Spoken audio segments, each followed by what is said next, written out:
tere! Täna räägime natukene Hispaaniast. See toimus küll kuu aega tagasi, 2 kuu, aga võtame korraks selle uuesti läbi. Hispaania regulariseerib üle miljoni migrandi, aga miks? Uudis, mis te näete, see on küll 500 000 kohta, aga siin veel aja jooksul tekkis need natuke rohkem juurde. Hispaanias toimub praegu päris huvitav eksperiment. Samal ajal kui suur osa Euroopast räägib immigratsiooni piiramisest, tugevamatest piiridest, väljasaatmistest ja sellest, kuidas varjupaigasüsteemi kuidagi uuesti kontrolli alla saada, otsustab Pedro Sánchez valitsus liikuda teises suunas. Hispaania käivitas erakordse regulariseerimise programmi inimestele, kes elasid riigis ilma seadusliku elamisloata. Kui sellest alguses räägiti, käis meediast läbi number umbes 3 miljonit inimest, aga tegelikkuses otsustas see number märksa suuremaks. 26. aasta, selle aasta 30. juuniks oli esitatud 1 174 000 taotlust.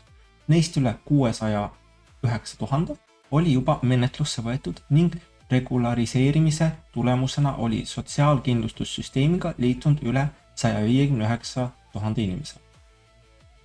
Seega ei räägi me tegelikult enam 500 miljonist, me räägime potentsiaalselt rohkem kui 1 miljonist inimesest. Ja kui vaadata, kuidas see asi läheb, siis ütleme, et 1,5 miljonit tuleb ära ilmselt selle aasta jooksul või järgmise aasta alguses. Ja mind huvitab selle juures vähem küsimus, et kas immigratsioon on abstraktselt hea või halb, palju huvitav on teine küsimus. Miks valitsus seda teeb? Sest poliitikas tasub tavaliselt vaadata mitte ainult seda, mida poliitik ütleb, vaid ka seda, milliseid stiimuleid tema otsuse taga töötavad. Kes võidab, kes maksab, milliseid probleeme see lahendab, milliseid uusi probleeme see tekitab ja kõige lõpuks, kuidas mõjutab see võimu.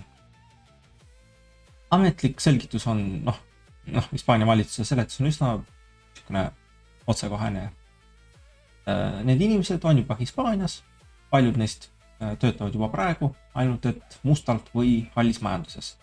Nad kasutavad mingil määral avalikke teenuseid, aga ei ole täielikult maksusüsteemi integreeritud. Regulariseerimisega antakse neile elamis- ja töötamisõigus. Valitsuse loogika on, et kui inimene juba elab siin ja töötab siin, siis on riigil kasulikum tuua ta ametlikku süsteemi, kus ta maksab makse ja sotsiaalkindlustust, kui hoida teda aastaid varimajanduses. Paberil täiesti mõistlik jällegi. Lisaks vajab Hispaania tööjõudu, nagu paljud teised Euroopa riigid.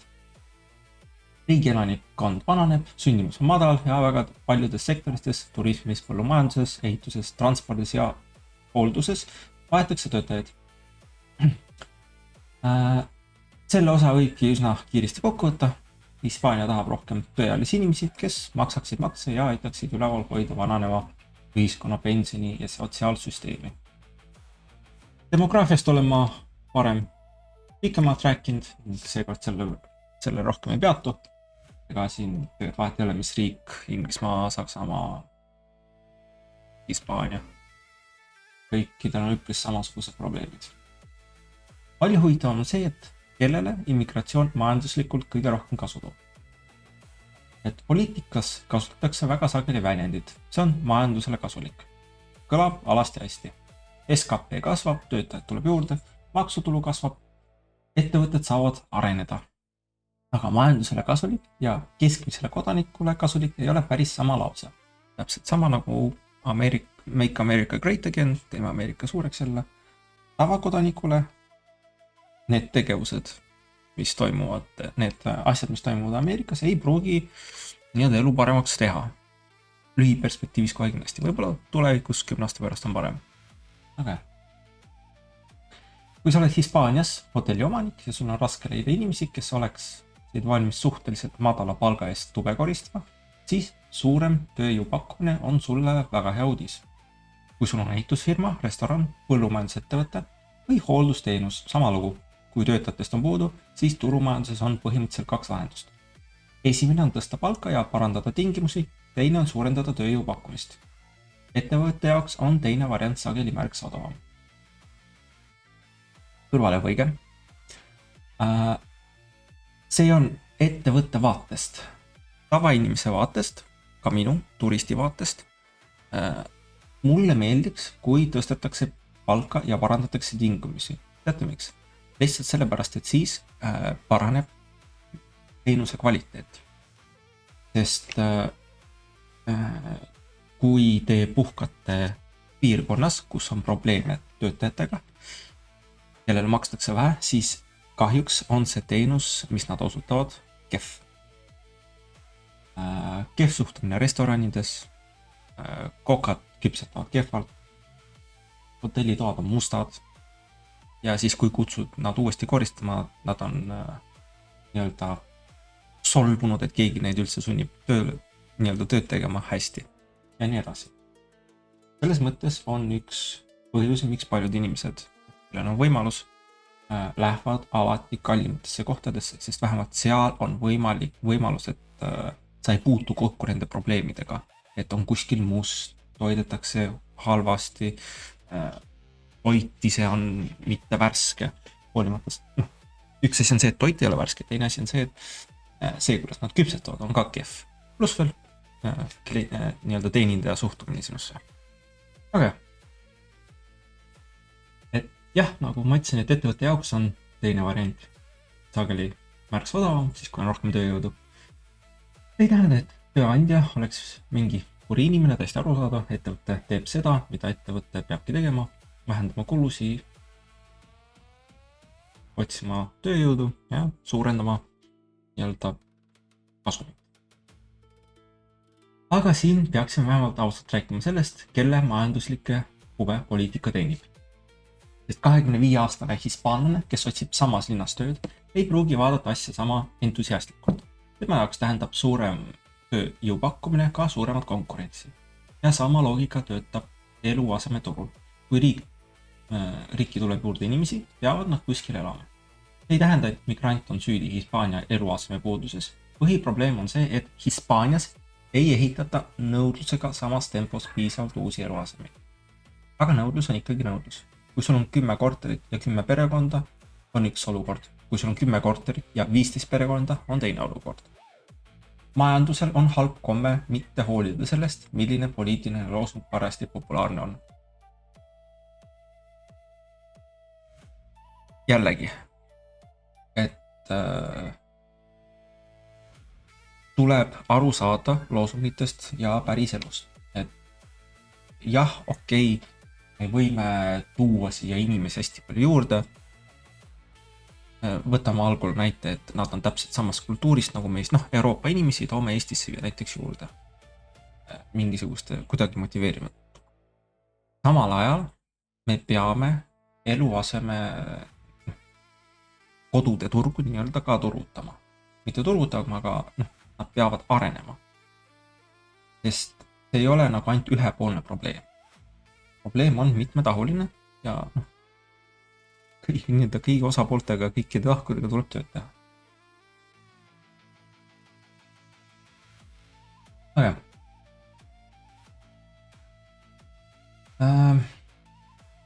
riigi seisukohalt on regulariseerimisel väga selge rahaline loogika. Kui inimene töötab illegaalselt või mitteametlikult, ei pruugi ta maksta samu makse ega sotsiaalkindlustusmakseid nagu legaalne töötab.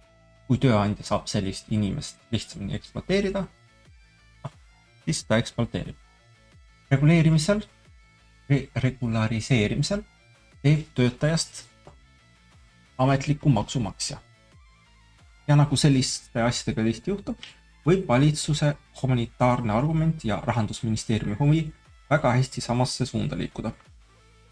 Üks räägib õigusest, teine vaatab maksulaekumist. Mõlemad on rahul.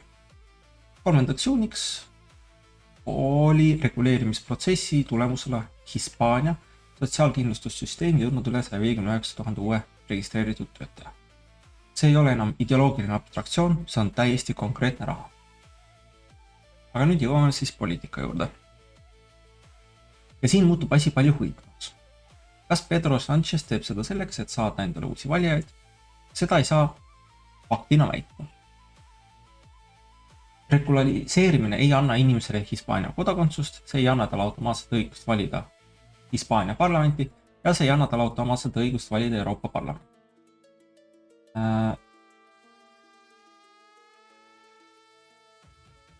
Selles mõttes, et need mõned loosungid, mis siin on olnud, et Hispaania valitsus tekitas ühe allkirjaga 500 000 või juba üle 1 miljoni uue hääle, on vale. Mitte päris õige. Aga sellega poliitiline küsimus ei lõppe, sest regulariseerimine võib olla esimene samm kodakondsuse poole ja Hispaanial on siin väga huvitav eripära. Üldreeglina tuleb Hispaania kodakondsuse saamiseks elada riigis seaduslikult 10 aastat. Aga Ibero-Ameerika riikide kodanike puhul on nõutav aeg ainult 2 aastat. Sama soodustus kehtib ka Portugali, Andorra, Filipiinide ja Ekvatoriaalguinea kodanikel. See on oluline, sest väga suur osa Hispaania migrantidest tuleb just Ladina-Ameerikast. Nii et me ei räägi automaatselt hääleõigusest, aga osale regulariseeritud inimestest võib tekkida suhteliselt lühike tee olukorrani, kus nad saavad Hispaania kodakondsuse. Ja koos sellega on ka täielikult poliitilised õigused. Üks tähelepanek, mis on erinevus Hispaania ja teiste Euroopa riikide poolest, on see, et sinna tulevad ka migrandid Ladina-Ameerikast, aga Hispaanial ja Ladina-Ameerikal on üpris sama kultuuriline taust. Et sellepärast seda ei saa võrrelda kui Lähis-Ida migratsioonivooga Euroopasse, kus on täiesti erinevad kultuurid. Nii et selles mõttes on nagu Hispaanial selle poolt nagu kerge. Jah, talle tulevad ka Aafrikast migrandid, aga osa on ikkagi Lõuna-Ameerikast. Aga siin muutunud küsimus palju tõsisemaks, et kas valitsus võib muuta oma valijaskonda. Demokraatia klassikaline loogika on lihtne. Valitsus teeb poliitikat, kodanikud vaatavad tulemust, kui tulemus ei meeldi, vahetavad nad valitsuse välja. See on üks demokraatia olulisemaid vastutusmehhanisme.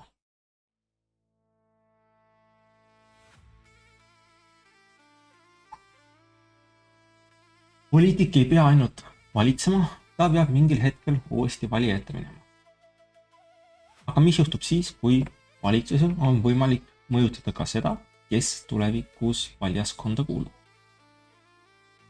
Veel kord, see ei tõesta, et Hispaania regulariseerimise eesmärk on valijate importimine, aga poliitilist stiimulit on raske eitada. Erakonnad analüüsivad kõiki valijaskonda, noori pensionäre, avaliku sektori töötajaid, linnaelanikke, maapiirkondi, kõrgharidusega inimesi, madala sissetulekuga inimesi. Oleks üsna näine arvata, et immigratsiooni puhul muutuvad poliitikud järsku täiesti apoliitiliseks, humanistideks ja keegi ei mõtle selle üle, kuidas tulevased kodanikud võiksid hääletada. Ja just siin tuli Irine Montero ning otsustas selle teoreetilise diskussiooni natukene lihtsamaks teha. Kui vandenõu teooriad hakkavad ennast ise kirjutama. Kvaliteet on kehva, aga ei ole midagi. 31. jaanuaril see aasta esines Podemosesse mingi partei kuuluv Euroopa Parlamendi saadik ja endine minister Irine Montero Zaragoza partei üritusel. Lasen selle video ja siis pärast räägin edasi. Que los señoritos como Abascal quieren seguir teniendo esclavos y esclavas.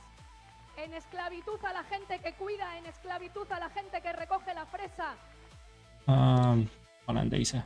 See on sama video, aga lihtsalt ingliskeelse pealerääkimisega.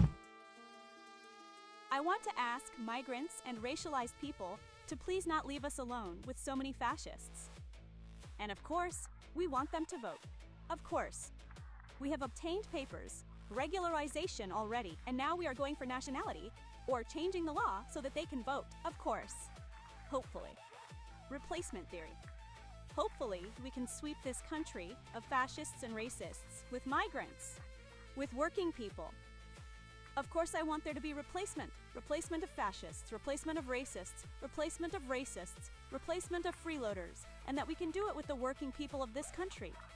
No matter what color their skin is, whether they are Chinese, black, brown, with all the working people of this country. Te võite vaadata ise seda videot, kui ei usu seda tõlget. Siin on mõned tõlked olemas ka sellele. Aga jah. Podemos, see partei, tähistas reguleerimisest nii-öelda poliitilise võiduna ning Montero ütles, et järgmine samm peaks olema võimaldama migrantidel hääletada. Kas kodakondsuse saamist lihtsustades või valimisõigust puudutavat seadust muutes. Ja siis me ei tea, kas naljatades või mitte, otsustas ta kasutada parem äärmuslusega seotud niinimetatud suure asendamise teooria. Tuletan meelde, väidetavalt see on parem äärmuslus, kui sa arvad, et poliitikud selle jaoks, et võimul püsida, kasutavad kõiki võtteid, mis on võimalik. Kaasa arvatud massiline soodustada massilist migratsiooni ning lubada neile erinevaid toetusi, rahalisi stiimuleid tingimusel, et nad hääletavad nende eest.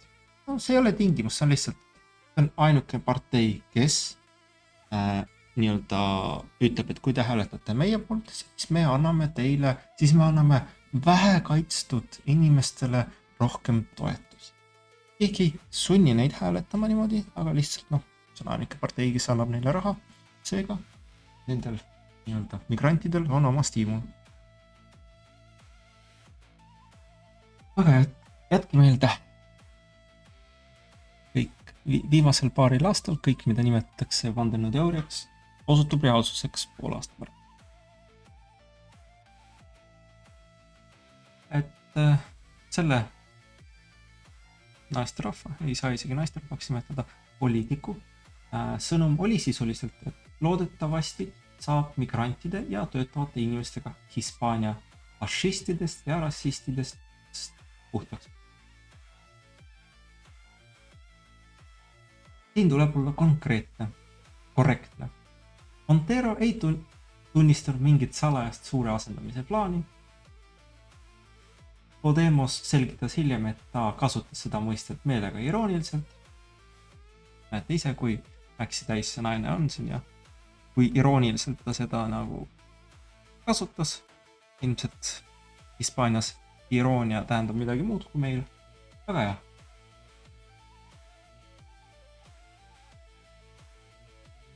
Aga siin tekib see natuke koomiline moment, kus tundub, et tänapäeval tasub vandenõuteooriate üle nalja tehes väga ettevaatlik olla. Sest mõnikord tuleb mõni poliitik ise lavale ja hakkab neid nii-öelda parodeerides peaaegu sõna-sõnalt sama stsenaariumi kirjeldama.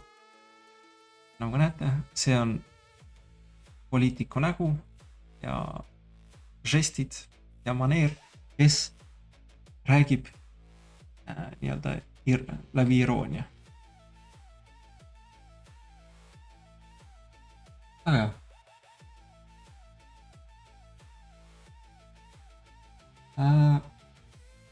Ühesõnaga natukene, nüüd on natuke raskem väita, et immigratsioon, kodakondsuse ja tulevase valijaskonna poliitilise koosseisu omavaheline seos eksisteerib ainult parem äärmuslaste kujutusvõimles.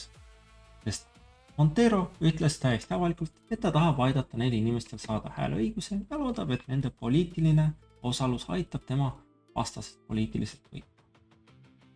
See ei ole enam ainult nii-öelda minu tõlgendusega teiste vandenõuteoreetikute tõlgendus. See on poliitiline eesmärk, mille see esindaja ise välja ütles. Hispaania pole siiski ainult Podemos. See on vajalik nii-öelda tähelepanek nii-öelda. et regulariseerimise idee ei sündinud lihtsalt Sanchez'i kabinetis või Podemose parteikontoris. Selle taga oli ulatuslik kodanikualgatus ning teema sai Hispaanias poliitilist toetust palju laiemalt kui ainult nii-öelda vasakpoolsetest poliitikutelt. Seega oleks liiga lihtne taandada kogu protsess lausele, vasakpoolsed impordivad endale valijaid. Reaalsuses töötavad korraga mitu motivatsiooni. Ettevõtjatel on vaja tööjõudu, riigil on vaja maksumaksjaid, humanitaarorganisatsioonid tahavad vähendada illegaalsete elanike haavatavust, migrandid ise tahavad seaduslikku staatust, vasakpoolsetel parteidel võib samal ajal olla ideoloogiline ja ka pikaajaline poliitiline huvi. Need motiivid ei välista üksteist. Poliitikas on täiesti võimalik teha midagi korraga moraalsetel, majanduslikel ja väga küünilistel partei poliitilistel põhjustel. Aga Euroopa Liit muudab selle küsimuse suuremaks. Siiani oleme rääkinud Hispaaniast, aga Hispaania ei ole lihtsalt Hispaania. Ta on Euroopa Liidu liikmesriik ja siin tekib minu arvates kogu selle loo kõige olulisem probleem. Euroopa Liidu nõukogus kasutatakse suure osa seadusandluse puhul kvalifitseeritud häälteenamust. Otsuse vastuvõtmiseks on tavaliselt vaja vähemalt 55% liikmesriikidest, kes esindavad vähemalt 65% Euroopa Liidu elanikkonnast. Pange tähele sõna elanikkond, mitte kodanikud. Eurostat kasutab selle arvestamisel tavaliselt niinimetatud püsielanikkonna ehk usually resident population põhimõtet. Nõukogu kvalifitseeritud häälteenamuse jaoks peavad liikmesriigid esitama just kogu püsielanikkonda puudutavad andmed. Ja sellel on päris huvitav tagajärg. Kui Hispaania rahvaarv immigratsiooni tõttu kasvab, võib kasvada ka tema suhteline demograafiline kaal Euroopa Liidu nõukogu otsustes. Selleks ei pea inimene isegi Hispaania kodanik olema. Et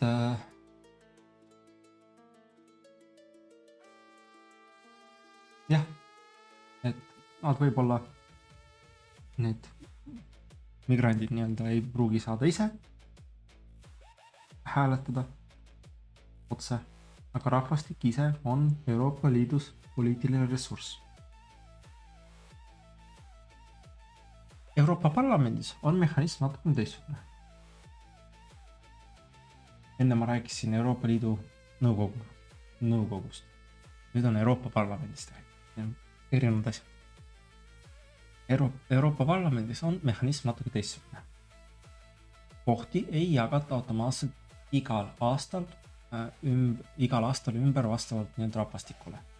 Ja miljonut Hispaania elanikku ei tähenda, et Madrid saab järgmisel hommikul paar europarlamentääri juurde. Kohtade jaotus otsustatakse poliitiliselt ning kasutatakse niinimetatud regressiivse proportsionaalsuse põhimõtet. Aga pikaajaliselt arvestatakse kohtade jaotamisel liikmesriikide rahvaarvu. Ehk suund on ikkagi sama. Rohkem rahvastikku tähendab üldjuhul suuremat poliitilist kaalu. Ja nüüd tekib väga huvitav süsteemne küsimus. Kas Euroopa Liit tekitab demograafilise võidujooksu? Võtame ette 2 riiki.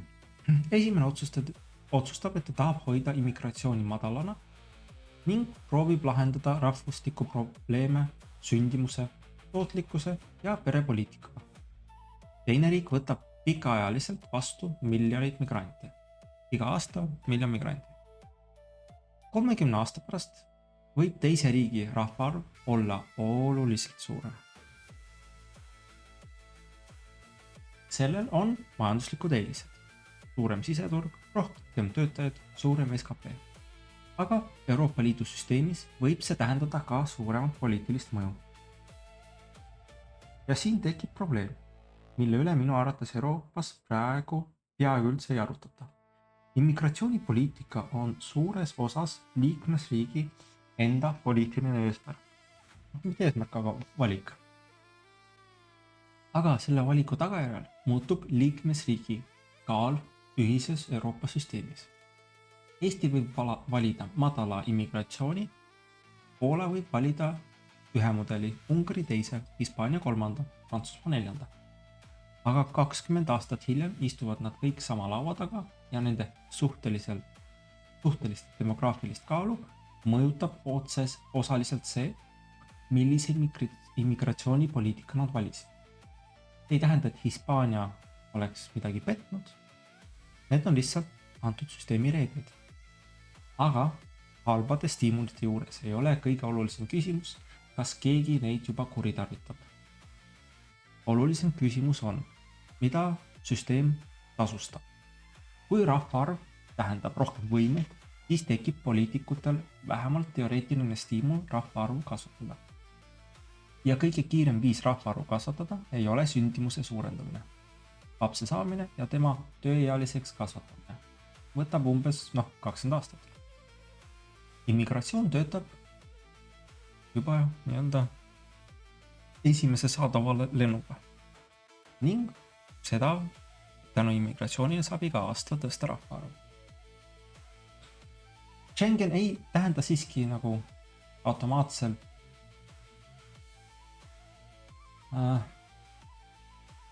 räägime Schengenist, et Schengen ei tähenda siiski automaatselt kogu Euroopa kodakondsust.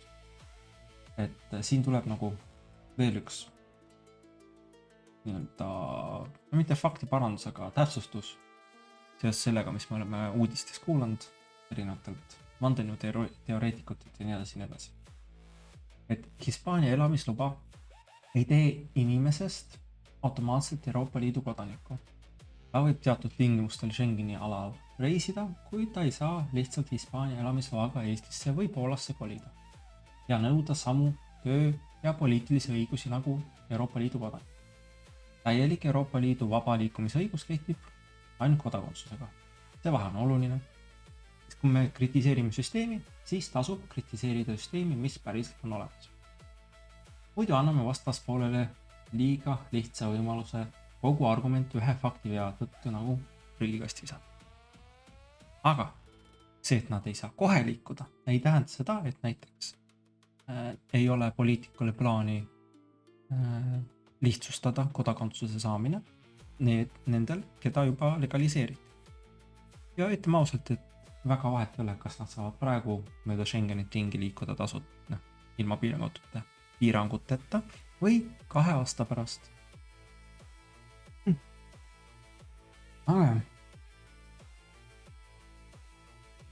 Aga siit jõuame veel ühe küsimuseni, mis minu arvates on immigratsioonidebatis liiga vähe esindatud.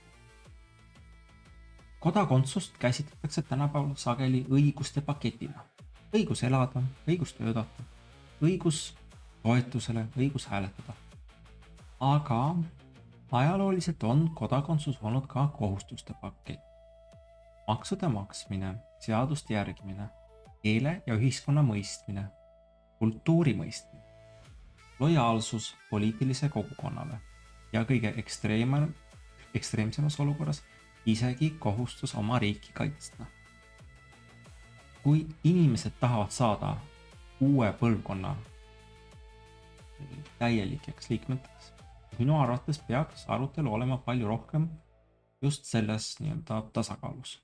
Mitte küsimuses, kas sa oled migrantide poolt või vastu, vaid milliseid õigusi me anname, millal, millistel tingimustel, millised kohustused sellega kaasnevad. Kui kiiresti saab elanikust kodanik, kas ühiskonna integratsioonivõime on piisav ja kas olemasolevad kodanikud on nende muutustega nõus. Need ei ole ekstremistlikud küsimused, need on normaalsete rahvusriikide normaalsed küsimused. Aga Hispaania juurde tagasi. Kas keskmine hispaanlane võidab sellest? Et valitsus ütleb, et immigratsioon on Hispaaniale hea, võib-olla ongi, sest osa on neil samast kultuurist tulevad ja põhimõtteliselt sama keelt räägivad kodanikud Lõuna-Ameerikast.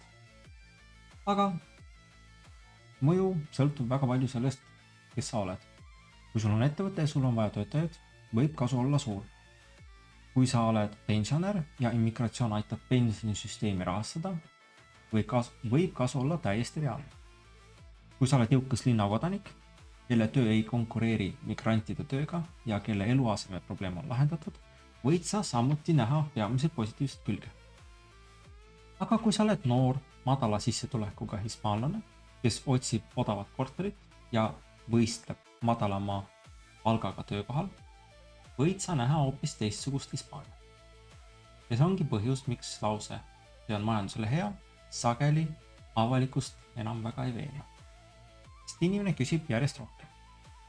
kas see on hea mulle ja minu perele?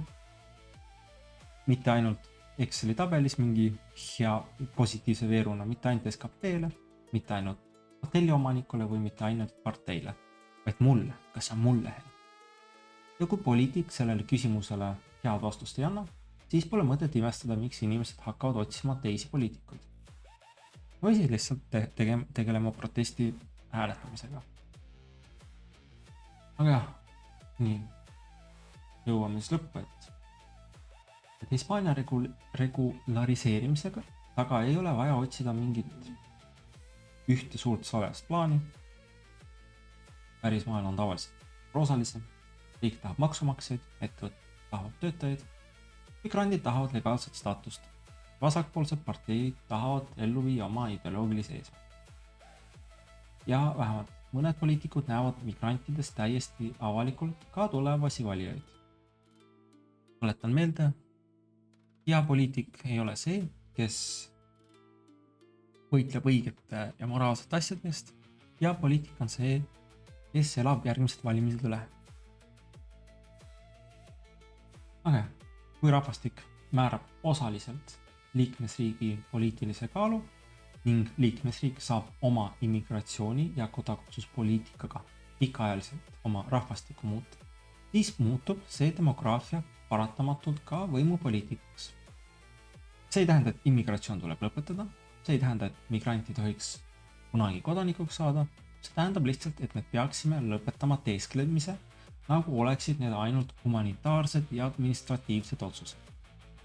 kui sa muudad miljoni inimese õiguslikku staatust, siis sa muudad tööturgu, sa muudad eluasemeturgu, sa muudad maksubaasi, sa muudad tulevast ühiskonda. Potentsiaalselt muudad sa tulevast valijaskonda ja Euroopa Liidus muudad sa mingil määral isegi oma riigi suhtelist poliitilist kaalu. see on riigi kujundamine ja nii suure asja puhul peaks demokraatlik küsimus alati olema. kas valitsus veenab olemasolevat ühiskonda oma poliitika headuses või pragmaatilisuses või loodab ta ühel päeval sellele, et tulevane ühiskond lihtsalt hääletab teisiti. Irene Montero puhul saime vähemalt korraks sellele küsimusele natuke haruldaselt ausa pilgu. või vähemalt väga halva nalja. ja nagu Euroopa poliitikas viimasel ajal tihti juhtub, on nende kahe vahel järjest raskem vahet teha. jätke meelde, lapsed, väärite seda valitsust, mis teil on.